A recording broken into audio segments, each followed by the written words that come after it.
Okay, students, now see exercise C. Write a homophone for each of these words. Make sentences using both the words. Students, here some words have been given to you and you have to write a homophone of each of these words, and after that by using both the words you have to make sentence. Students, do you know what is homophone? Homophone का मतलब होता है कि जो words की pronunciation, अब जैसे यहाँ पर सी लिखा है, अब सी की स्पेलिंग जो है एक और होगी, सेम होगी, जो प्रोनाउंसिएशन होगा वो सेम होगा, लेकिन जो स्पेलिंग होगी वो डिफरेंट होगी। जैसे एक सी हो गया SEEC, मतलब किसी को देखना। एक और सी कौन सा होगा, SEAC, जिसका मतलब होता है समुद्र। प्रोनाउंसिएशन इसका भी सी है और उसका भी सी होगा, लेकिन दोनों की जो स्पेलिंग्स है वो डिफरेंट होगी। तो आपको यहाँ पर इन सब वर्ड्स के होमोफोन्स लिखने हैं और उनको सेंटेंसेस में यूज़ करना है। Okay, let's see. First one see. अब इसको हम सेंटेंस में कैसे यूज़ कर सकते हैं? मैंने यहाँ सेंटेंस लिखा है we see with our eyes, हम अपनी आँखों से देखते हैं। ठीक है। नेक्स्ट सी है SEAC, जिसका मतलब होता है समुद्र। द सी वॉज काम, मतलब कि जो समुद्र था वो बिल्कुल शांत था। नेक्स्ट है फर। फर का होमोफोन एक होगा FUR, फर आपको गिवन है। इसको एक और फर कौन सा होगा, FIR, इसका प्रोनाउंसिएशन भी फर ही होगा, लेकिन स्पेलिंग क्या होगी, FIR। अब सेंटेंस क्या है, mongoose has fur like a cat, कि मोंगूज के जो फर होते हैं वो किसके जैसे होते हैं, कैट जैसे होते हैं। और सेकेंड वाला फर है, जिसका मतलब होता है एक ट्री का नाम है, जिसको हम कहते हैं देवदार वृक्ष या सरों का पेड़ जो होता है। The forests are chiefly composed of oak, fir etcetera, कि फॉरेस्ट में मोस्टली कौन से ट्रीज देखने को मिलते हैं, oak tree, fir tree etcetera. Next है आपका थर्ड वाला नोज़। फर्स्ट नोज़ आपको गिवन है NOSE, इसका होमोफोन क्या होगा, KNOWS, ये भी नोज़ ही होता है। यह नोज़ मीन्स हमारे जो सेंस ऑर्गन में हम बोलते हैं नोज़ मतलब मीन्स नाक, और इस नो का मतलब होता है जानना। We smell with our nose, हम अपनी नोज़ से स्मेल करते हैं। अब इस नो का क्या सेंटेंस बनेगा, शी नोज़ माई मदर, वह मेरी मदर को जानती हैं। Okay. Fourth one is sun. SUN sun आपको गिवन है, इसका होमोफोन क्या होगा, SON सन।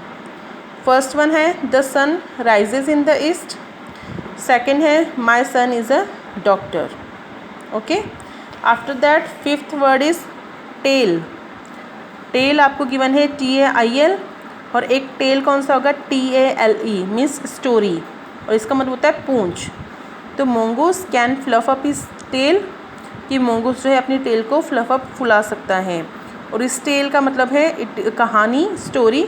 हमने सेंटेंस लिखा है it is very interesting tail, कि बहुत इंटरेस्टिंग स्टोरी है।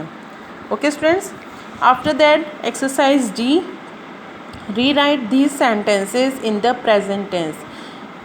Students, here you have been given some sentences and you have to write these sentences in the present tense. अभी ये past tense में है, आपको इनको present tense में लिखना है।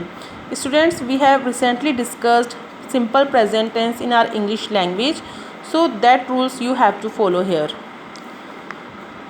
First, he opened his eyes and sneezed. उसने अपनी आँखें खोली और स्नीज़ किया।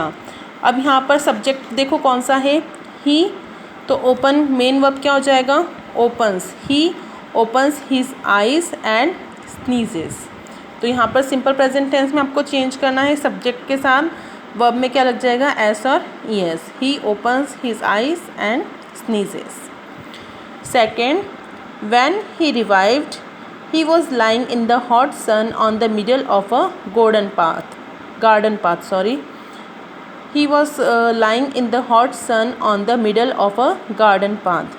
अब इसको हम प्रेजेंट टेंस में कैसे लिखेंगे, when he revives, he lies in the hot sun on the middle of a garden path.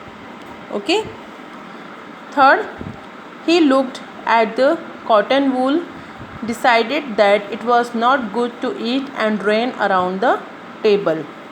We will write he looks at the cotton wool, decides that It is not good to eat and runs around the table.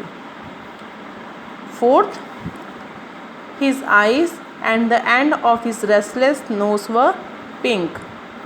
In the simple present tense, it would be his eyes and the end of his restless nose are pink. क्योंकि यहाँ पर eyes और nose दोनों की बात हो रही है तो हम यहाँ का क्या लगाएंगे, are. Fifth, they took him into the house.